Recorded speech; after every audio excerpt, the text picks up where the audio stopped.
The day Crown Prince Xiaojing came to the Marquis Manor happened to be my father's 60th birthday. The entire manor was decorated with lanterns and festive colours. Red silk hung high. Guests filled the halls. Everywhere was a scene of joy and celebration. Yet he looked grave, called me to a secluded side hall, and dismissed all the attendants. In that moment, the air seemed to freeze. He looked at me, said only 3 sentences, then turned and left after speaking, so resolute there was no room for anything else. First sentence, you know about Shen Heng. Second sentence, this palace and her. We treat each other with true hearts. Our feelings are beyond control. Third sentence, be sensible. When this palace ascends the throne in the future, I'll make you noble consort. After he finished speaking, he stood there, a trace of scrutiny in his eyes, as if waiting for my reaction, waiting for me to cry, waiting for me to kneel, or waiting for me to grab his sleeve like some shrew from the marketplace and beg him not to leave. A trace of coldness flashed through my heart, but my face remained expressionless. I picked up the teacup beside me that had long gone cold, gently skimmed off the foam, and took a sip. Then he raised my head, broke into a proper smile, and agreed right away. Okay, crying my heart out. Hysterical not happening.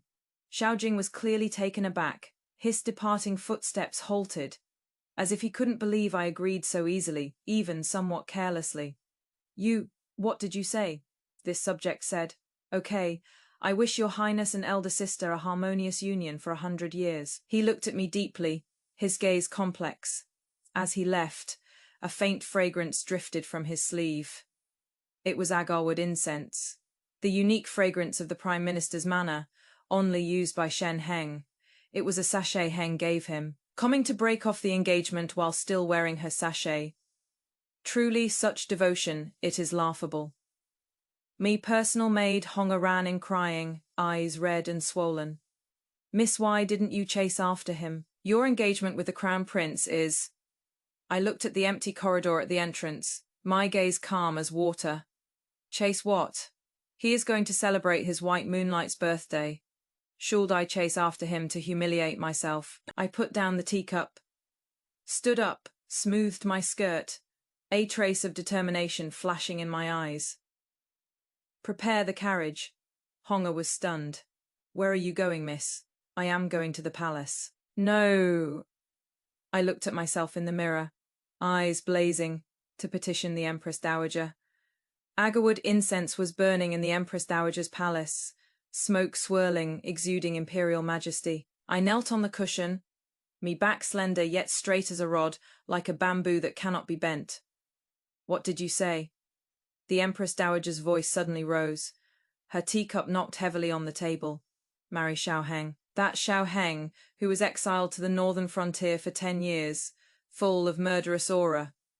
Yes. Are you crazy? The Empress Dowager's prayer beads stopped turning in her hand, her gaze sharp. All the civil and military officials are hiding their daughters away, afraid he'll take a liking to them, and you are throwing yourself at him. I raised my head, my gaze clear, neither humble nor arrogant. Empress Dowager, this subject's engagement has been broken off. The Empress Dowager's words abruptly stopped. Today the Crown Prince came to the Marquis Manor and said it himself. After he ascends the throne, he'll make this subject noble consort Shu. I smiled. A trace of mockery at the corner of my mouth. Miss Shen will be Empress. This subject will be noble consort Shu. This subject must be sensible, can't make a fuss, can't let the imperial family lose face. The Empress Dowager was silent for a few moments. Her originally stern expression softened somewhat, and she let out a long sigh. Jinger in this matter, truly acted improperly, you've been wronged. But Zhouning, you can't marry that fiend out of spite. He is... Does the Empress Dowager think this subject is acting out of spite? What else? That is your lifelong matter. I looked into her eyes, my voice gentle yet firm. Empress Dowager, 3 years ago at the palace banquet, this subject was cornered at a secluded side gate. Several young masters from noble families had been drinking, their words frivolous surrounding this subject in the middle. Someone even reached out trying to pull at this subject's sleeve. The Empress Dowager's expression changed, At that time, the crown prince was standing in the corridor, 30 steps away. He saw this subject's eyes pleading for help. Then he turned a blind eye, turned around, and left. The Empress Dowager's hand trembled slightly. It was Xiao Heng who came to my rescue. At that time, he had already been sentenced to exile, and no one in the entire court dared to associate with him. Yet, because he helped me, he ended up with another charge of acting recklessly. The Empress Dowager's hand stopped fingering the prayer beads. The great hall fell silent for a long time, with only the faint sound of burning from the incense burner. "You certainly see things clearly." I didn't respond. She asked again, "Have you thought it through? If you marry him, you might never return to the capital for the rest of your life, and you'll have to follow him to that harsh, cold place." "I've thought it through." "What if he treats you badly? Rumor has it he has a violent temper." I raised my head, smiled slightly, and there seemed to be light in my eyes. "Your Majesty, 3 years ago when he was in dire straits, he still extended a helping hand to me. A complete stranger.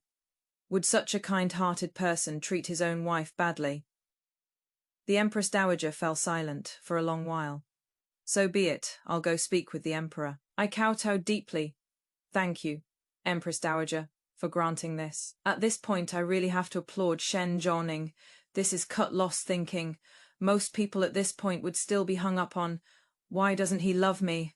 But our female lead is already thinking, since this stock has hit its limit down, shouldn't I buy the dip on that promising stock? Did everyone notice? Her choosing Xiao Heng wasn't just for revenge or spite. This was a carefully considered risk assessment. Crown Prince Xiao Jing refusing to save her showed his character was flawed, while Xiao Heng could still act chivalrously when she was at her lowest point, showing his nature is fundamentally kind. That evening, the news reached the Eastern Palace. Xiao Jing was having his meal. The chopsticks in his hand suddenly froze in mid-air. "What did you say?" The palace servant kept his head lowered, his voice trembling along with his body. "The one from the Marquis Manor went to the palace and requested an arranged marriage from the Empress Dowager. Tomar marry the third imperial uncle." With a snap, the chopsticks fell onto the table, rolled twice and dropped to the floor. Xiao Jing stared at the dishes before him that had already gone cold, didn't move for a long time, his expression shifting unpredictably. He suddenly remembered the palace banquet 3 years ago, that girl in the green dress smiling at him from afar, eyes curved in crescents. Her heart and eyes full of nothing but him. Now she was going to marry someone else, and it was his most wary third imperial uncle. The day the imperial edict granting the marriage was delivered to the Marquis Manor, I was grooming myself before the mirror. The yellow silk rolled to my feet. The eunuch delivering the decree stretched his voice, sharp and shrill. "Specially grant this marriage arrangement, to wed Prince Heng, select an auspicious day for the wedding by imperial decree." I knelt on the ground, hands raised high, and kowtowed. "This subject's daughter receives the decree." Mother was crying beside me, unable to speak, as if I had received a death warrant. Father's face was ashen, wanting to say something, but in the end it only turned into a long sigh. I put away the imperial edict and stood up with a calm expression. Honga rushed in, her face pale, gasping for breath. Miss, outside. There are so many soldiers outside." I walked to the window and pushed open the carved window panels. Outside the Marquis Manor's main gate, a mass of armored soldiers stood in 2 rows, their murderous aura hitting me in the face. The man at the front rode a tall horse, wearing a dark robe, broad-shouldered and wide-backed, looking toward the manor gate. It was Xiao Heng. He dismounted, his movements swift, and strode through the manor gate. Father blocked in front of me, his voice tight, forcing himself to stay calm. "Your Highness honors us with your presence. May I ask what brings you here?" "This formation." Xiao Heng's gaze went straight past him and landed precisely on me. "To pick someone up," he said, brief and to the point. "The Empress Dowager wants to meet her. Before the wedding, she'll stay at Signing Palace for a few days, so the Empress Dowager can personally instruct her." Every one in the courtyard froze. Father's face was ashen. "Your Highness. This doesn't follow protocol." "The Empress Dowager's decree is the protocol." Xiao Heng took out a yellow silk scroll from his sleeve. "Does father-in-law wish to see it?" I walked out from behind father and looked up at him. He was much taller than me, standing before me like a solid wall, blocking out the wind and rain outside. A faint old scar on his jaw, extending from the base of his ear to his chin, didn't make him look fierce at all. Instead, it added a touch of determination. "Your Highness, this is?" I asked. "Afraid you'll back out," he said, his voice somewhat hoarse, with a barely noticeable tension. "Keeping a close eye on you in advance. Someone as decisive and ruthless as him would be afraid." I froze for a moment, then smiled, me eyes crinkling. "Your Highness, rest assured," I said. "Since this subject has already accepted the decree, I will never back out. That is best." He turned and walked out, took 2 steps, then stopped, without turning his head.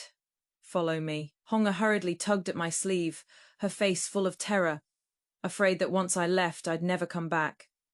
I patted her hand, smiled reassuringly, lifted my skirt and followed, walking out the manor gate.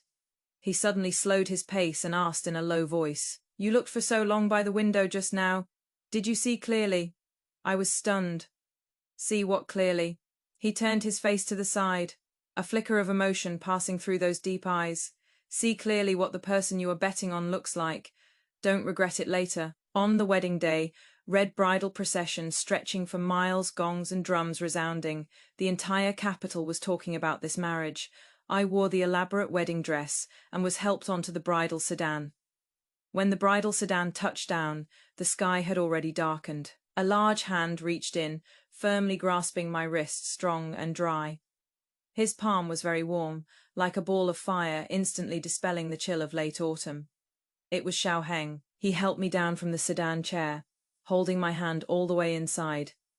His step steady, deliberately matching my pace. Through the veil, you could only see his dark-coloured robe hem, and on the ground, 2 shadows drawn long by the red candles. Leaning close together, wedding ceremony rites completed, sent to the bridal chamber. The red candles had burned halfway down, making crackling sounds. The veil was lifted by the wedding scale. The candlelight made me squint.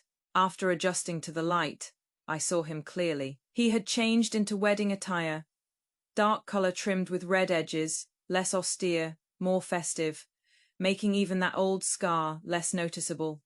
The weathered look in his eyes remained, but lighter than when we first met, with an added depth I couldn't understand. He stared at me for a long time, as if confirming whether I was really sitting there. "Marrying this king, aren't you afraid?" I looked up, meeting his eyes directly, and smiled. "That year at the palace banquet, the side gate, a few wastrel young masters," I said. "Your Highness is a noble person who forgets easily. You might not remember." He didn't speak, only his gaze deepened. "This subject remembers." Silence. A long silence, the air filled with the fragrance of burning red candles. He suddenly leaned down, stopping a fist's distance away from me, extremely imposing, yet it didn't make me feel afraid. Our noses faced each other, breaths mingling. Shonjoning, this king remembers now." His voice was hoarse and low.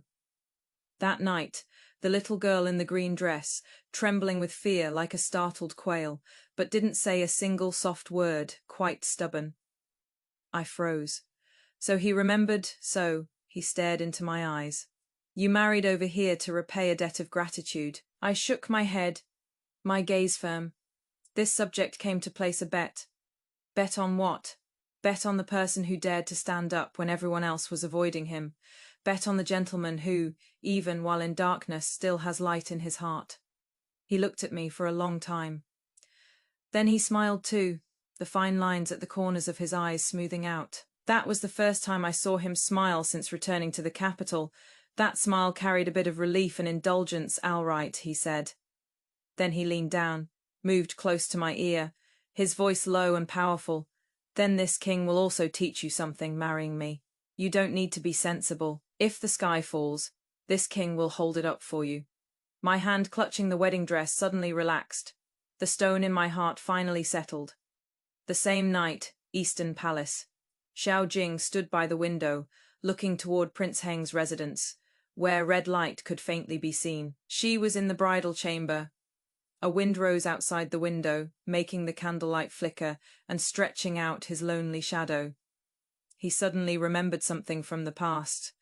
That year when she fell ill, burning with fever and delirious, she kept calling his name. He heard about it but didn't go see her, because Shen Heng had asked him to go flower viewing that day, saying the newly bloomed peonies were exceptional. He thought she has always been strong anyway. She'll get better now. She did get better, but became someone else's wife the next morning, entering the palace to pay respects. I changed into my official wife's attire and looked at myself in the bronze mirror. The woman in the reflection had spring in her eyes and brows. Xiao Heng stood waiting at the door, seeing me come out. He looked me up and down, his eyes brightening slightly. Not bad. What do you mean, not bad? I grumbled unhappily. He didn't answer, the corner of his mouth curving up slightly. Next time, I'll do your hair and makeup. Then he lifted his leg and walked out. I saw his ears turn red, and my heart couldn't help but feel sweet. I followed him, and he seemed to notice, slowing his pace. Only when I reached his side, on the way to the palace. He didn't speak, but his hand stayed hovering protectively behind me, shielding me from the passing palace servants. When we reached the entrance of Signing Palace, he stopped. Going in by yourself? He asked. What else? It is the rule. All right, he said. I'll wait for you outside. Won't go anywhere. When the Empress Dowager saw me, her expression was complicated. She held my hand and looked at it again and again. Is he treating you well? Yes. I nodded emphatically. How well exactly? I thought about it, he said. Marry him, and you don't need to be sensible. If the sky falls, he'll hold it up. The Empress Dowager was stunned for a moment, then smiled with relief and patted my hand. Go on, don't make him wait too long. This child is sincere. Walking out of Signing Palace, Xiao Heng was indeed standing in the corridor, not having moved a step. Sunlight fell on him, gilding him with a golden edge. He was saying something to a eunuch, his expression indifferent. Seeing me come out, he stopped talking, walked toward me, and naturally extended his hand. Who was that just now? I asked casually. The Emperor's man, he said, his tone indifferent, asking why this prince hasn't gone to court yet after being back for so long. So, what did your highness say? He glanced at me sideways, perfectly justified. This prince said, newlywed bliss. Busy keeping my wife company, no time. I almost tripped over myself. He quickly reached out to steady me, his grip strong. Ignored him, my cheeks burning, and quickened my pace forward. We hadn't gone far when we ran into a group of people head-on. The person in front, wearing apricot yellow crown prince robes, froze the moment he saw us clearly. Xiao Jing. In that moment our eyes met. I saw his Adam's apple move, a trace of pain flashing in his eyes. His gaze fell on me, then on Xiao Heng beside me, and finally on my arm linked with Xiao Heng's. That arm was the one I had just quietly reached over. Xiao Heng glanced down, didn't pull away, just quietly tightened his upper arm a bit, holding it more firmly. Third Imperial Uncle, Imperial Aunt. Xiao Jing spoke first, his voice somewhat hoarse. These two words seemed to burn his mouth. Congratulations on your wedding. Xiao Heng nodded, his tone knowing, carrying the composure of a victor. Thanks to you. If you hadn't broken off the engagement, how would this prince have gotten such a fine princess consort? Xiao Jing's complexion instantly paled, his figure swaying slightly. He looked at me. His lips moved, as if wanting to call my name. I curved the corners of my lips, respectfully curtsied, me etiquette, so impeccable it was beyond reproach. This subject's wife greets your highness the crown prince. Subject's wife, not subject's daughter, nor Zhao Ning, but imperial aunt. Xiao Jing's face was as white as paper. Zhao Ning, your highness, that year this subject's daughter fell ill, burned with fever for 3 days and nights, nearly burned out her brain. I raised my head, looking into his eyes. My tone calm, Honga cried as she went to the Eastern Palace to report. This subject's daughter held her back and said there was no need. His Adam's apple moved violently. Because this subject's daughter knew that day, Miss Shen had asked your highness to go flower viewing. Your Highness was busy, had no time to care about this subject's daughter's life or death. His face completely paled, his eyes full of regret. Does your Highness have other matters? I withdrew my gaze, no longer looking at him. This subject's wife still needs to return to the manor with the prince. As soon as the words fell, Xiao Heng's hand gently wrapped around my waist, declaring ownership. Not far from leaving Signing Palace, footsteps came from behind. Third Imperial Uncle. Please wait. Xiao Jing caught up and stood before us. He took out a brocade box from his sleeve. A small gift, hardly worthy of respect. Xiao Heng didn't take it. Xiao Jing's hand froze in midair. Imperial Uncle. Is this not giving this palace face?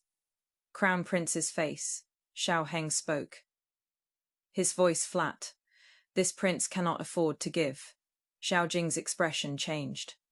What does Third Imperial Uncle mean by this? Xiao Heng looked down at me, then looked at Xiao Jing. The meaning is, Xiao Heng glanced at him. The things you give, this prince doesn't dare let the princess accept. Crown Prince. Xiao Heng's voice suddenly rose. Please mind your status. She is now your imperial aunt. Xiao Jing stepped forward, propriety. When Imperial Uncle snatched my fiancée, did you think about propriety snatched? Xiao Heng laughed, his smile cold. Your Highness personally broke off the engagement. The whole capital knows. What having regrets now? Xiao Jing's face flushed red. I looked at Xiao Jing's eyes. In those eyes, there was anger. There was unwillingness. Your Highness. I spoke. What is in the brocade box? Xiao Jing froze for a moment and looked at me. It is ... It is that set of jewelry you said you wanted before. I remembered, 2 years ago, he and I passed by the treasure pavilion together and saw that set of kingfisher feather jewelry through the window. I said it looked really nice.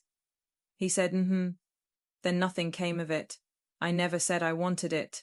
I looked at him. I only said it looked nice. Xiao Jing's face turned pale. Your Highness, I interrupted him. Take it back. His hand gripping the brocade box showed bulging veins, jowling. I looked at him. 2 years ago when he said, my had already been heartless. This subject's wife takes her leave. I took Xiao Heng's arm and walked forward. After walking a few steps, a muffled thud came from behind. The brocade box smashed on the ground, pearls and jade shattered everywhere, just like our past shattered all over the ground. That final scene where the brocade box smashed on the ground and the pearls and jade shattered everywhere was truly so vivid and so piercing. Those shattered pearls and jade, where were they just jewelry? They were clearly the past between the female lead and Xiao Jing that had long been broken and could never be salvaged. The female lead's former joy and expectations, Xiao Jing's belated and meaningless repentance. Hearing that muffled sound, I didn't feel it was a pity. Instead, I felt incredibly relieved that unworthy past should be like these pearls and jade, shattered completely, so it can be completely turned over, so one can rush toward a better future. The third day return visit. Second branch's cousin Shen Yun was mocking and ridiculing. Xiao Heng directly stood behind me to back me up. With one sentences, this king's woman yours to question, scared her face deathly pale. That evening, Xiao Heng sent over 2 more boxes of betrothal gifts, all precious medicinal herbs from the Northern Territory, for treating external injuries, nourishing internal injuries, mending bones, stopping bleeding. Also attached a note, for father-in-law to keep, will be useful in the future. Father held that note, his face alternating between green and white. This wasn't just a gift, but a warning. This king's princess consort, if you let her suffer any grievance, you'll be using these medicines yourselves. On the way back to the manor, the carriage passed by a tea house. From inside came a burst of lively mocking laughter. Did you hear? The 1/3 Imperial Uncle married. The Crown Prince broke off the engagement with her. Really a cast-off woman the Crown Prince didn't want. Third Imperial Uncle took her too. That is right. Heard it was that woman herself who begged for the imperial marriage decree, eagerly throwing herself at him. The air inside the carriage instantly froze. The carriage curtain was suddenly lifted. Xiao Heng's face appeared outside the carriage window. His gaze like a knife. Those few gossiping thugs froze, recognized who he was. Their faces instantly turned white, sobered up considerably. "Your Highness, spare us."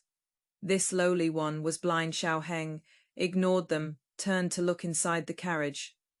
His voice gentle, "Sit still, don't move." Then he got off the carriage.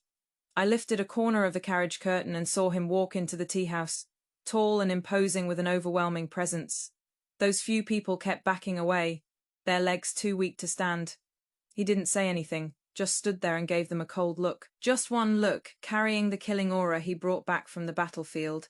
Those few people all dropped to their knees with a thud, kowtowing frantically. Xiaoheng didn't make a move, turned around and came out, got on the carriage. "Let's go," he said to the coachman. The carriage started moving again. I looked at his profile and suddenly asked, "Your Highness wanted to make a move just now?" "Yes." He didn't avoid it, wanted to make them pay the price. "Then why didn't you?" He turned his head, skillfully held my hand, his fingertips caressing the back of my hand. "We've only been married a few days. Didn't want to scare you." I was stunned for a moment, warmth surging in my heart. "However," he added, his eyes dark, "if this king hears it again next time, I won't be merciful." When Shen Heng's invitation was sent in, I was sunbathing in the courtyard. I didn't want to bother with it, but Shen Heng clearly didn't intend to let it go. 3 days later, there was a banquet in the palace, and the Empress Dowager specifically asked me to enter the palace. At the banquet, Shen Heng sat in the seat of honor. When she saw me, she came up with a proper smile, but whispered mockingly when no one was around. "Actually, I've always admired the princess consort. You are the only one in the entire capital who dares to marry the third imperial uncle. After all, he is a crude man who was exiled." I picked up the teacup, took a sip, me gaze sharp. "Miss Shendo, you know why third imperial uncle was exiled back then?" Her smile froze.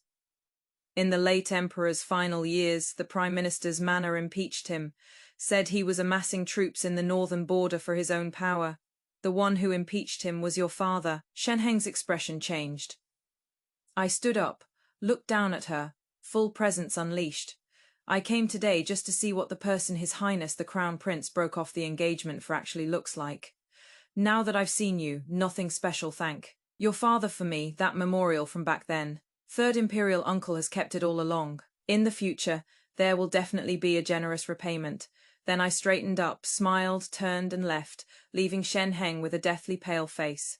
Xiao Jing stood behind the screen, heard everything. He said Shen Heng was nothing special. But the way she used to look at him clearly wasn't like this. Now she says nothing special. Nothing special that evening. Xiao Heng had business outside the city. In the middle of the night, I was woken by a commotion. Honga rushed in. "Princess consort. Outside, the Eastern Palace guards have surrounded the manor." I threw on my clothes and got up, walked to the courtyard. Xiao Jing stood at the front, in casual clothes, eyes red-rimmed, clearly had been drinking Jiaoning. "Come with me, has your highness had too much to drink?" I looked at him coldly. "I am not drunk. I've figured it out. I can't live without you. Come back with me. I'll be emperor, you'll be empress. I'll get rid of Shen Heng." I looked at him, only finding it laughable. "Your Highness, where were you earlier? Where were you when I was being bullied? Where were you when I was sick? Don't you think it is too late to say these things now?" He pressed forward a step. "Jiaoning, I know I was wrong. Give me a chance, Your Highness." I shouted sternly to stop him. "One more step and I'll scream. You brought troops to surround the imperial uncle's residence. Are you trying to rebel?" He froze in place. "Do you hate me that much?" "I don't hate you. I am just not waiting anymore." Just then, dense hoofbeats came from the distance, shaking the ground. The mansion gate was violently knocked open. Xiao Heng rode on a war horse, like a god descending. Behind him followed dozens of fully armed northern border personal guards, holding torches, instantly surrounding the Eastern Palace guards in return. He dismounted, strode through the crowd, and walked up to me. He took off his cloak that carried the cold air and wrapped it tightly around my thin body. "Are you okay?" he asked, looking down, his eyes full of anxiety. "I am fine," He turned around, blocking in front of me, hand on the hilt at his waist, looking at Xiaojing with a chilling gaze. Crown Prince, breaking into the prince's mansion at night. What are your intentions? Xiaoheng, this is between me and her, with a clang. The long blade was drawn 1/2 an inch from its sheath, its cold light piercing. She is my princess consort. Xiaoheng's voice was like it came from the deepest hell. You brought troops to surround my residence, wanting to snatch my woman. Xiaojing gritted his teeth. Xiaoheng, don't push me, your highness. Xiaoheng's voice was very low. It is you who shouldn't push me. He reached out and pulled me into his arms. This is the last time. He looked at Xiaojing word by word. Next time, no matter who you are, no matter what your status is, if you dare touch a hair on her head, this king's blade will show no mercy. That killing intent honed on the battlefield forced Xiaojing to retreat 3 steps. In the end, Xiaojing looked at our tightly clasped hands, his face ashen, and turned to leave in embarrassment. Xiaoheng began attending court. The Prime Minister had been looking for an opportunity. Finally, a month later, there was an urgent report from the northern border requiring someone to be sent to garrison it. At the court assembly, the Prime Minister proposed sending Xiaoheng there again. Xiaoheng said nothing. The Emperor asked him what he thought. Xiaoheng stepped forward and cupped his hands. This subject is willing to go. The entire court was in an uproar. A smile appeared on the Prime Minister's face. Xiaoheng spoke again, but this subject has one request. This subject wishes to bring his family along. The princess consort is still young, and I am afraid she won't be used to being away from this subject. Taking her along is better than leaving her here for others to covet. The last sentence, he said while looking at the Prime Minister. The Emperor looked at the Crown Prince. Xiaojing's expression was even worse than the Prime Minister's, and, after a long while, he squeezed out a sentence. This son has no objections. Xiaoheng smiled. Thank you, Crown Prince, for your blessing. On the day of departure, Xiaojing stood on the city tower, watching the convoy move farther and farther away. He remembered her smile when she first saw him.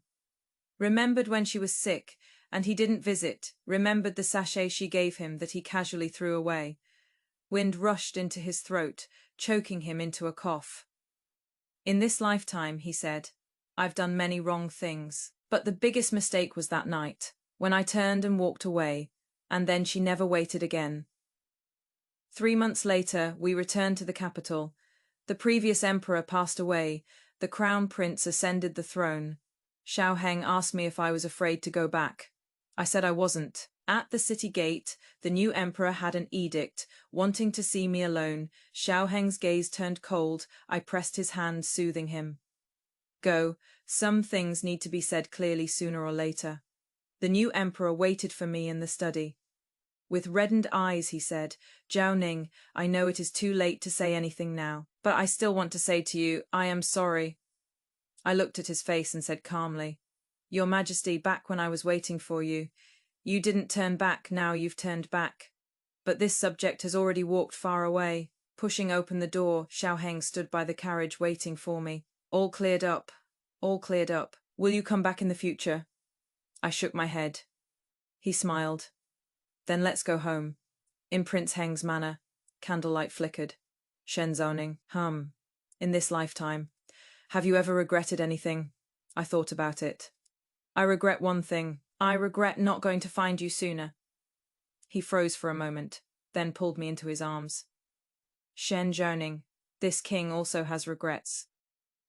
I regret not asking your name that night. If I had asked, this king would have married you 10 years earlier. Wait 10 years. Wait for you to grow up. Wait for you to be willing. Wait for you to come find me. Xiaojing sat in the imperial study, reviewing memorials. The eunuch reported, Your Majesty, someone from the third prince's residence has come with good news.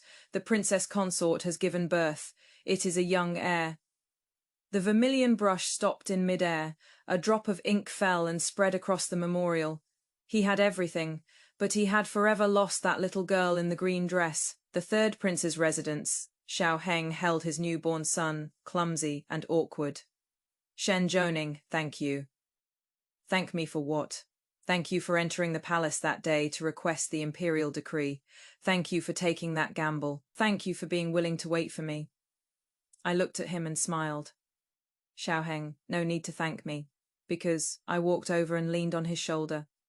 I also got to wait for the right person. After reading Shen Zhoning's story, a line from Robert Frost's poem kept echoing in my mind.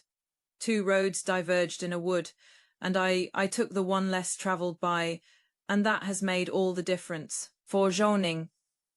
At the moment when the crown prince broke off the engagement, she also faced two paths. Vone is the conventional path, crying, begging or silently accepting fate, becoming a so-called sensible concubine withering away in the deep palace. The other is the path she chose, turning around, breaking the deadlock, betting on a future that looks dangerous but is full of possibilities. First, don't be that sensible backup option. Xiao Jing keeps emphasizing being sensible because in his world, women are just decorations of power. But Xiao Heng says no need to be sensible, because he sees Zhoning as an independent soul that needs to be cherished. Sisters, if a relationship requires you to dull your edges and suppress your needs to maintain it, then that relationship itself is toxic. Someone who loves you will love your stubbornness, love your imperfections. Second, taking action is the cure for everything. What I admire most about Zhoning isn't her luck, but her decisiveness. The second, after being rejected from the engagement, she dares to knock on the Empress Dowager's door. This kind of executory power execution ability is absolutely explosive. It is the same in our lives when we encounter terrible people and situations. What we fear most is drowning in our emotions and consuming ourselves. Like Zhoning, wipe away your tears. Immediately make a plan B that is the Queen's way of doing things. Finally, about missing out and meeting. At the end of the story, Xiao Jing gained the empire, but lost his true love. While Xiao Heng and Zhao Ning found their belonging in the warmth of everyday life, this tells us to cherish the people in front of us. Some people, once you miss them, it is for a lifetime with no way to turn back. But more importantly, as long as you are brave enough, it is never too late to start looking for true love.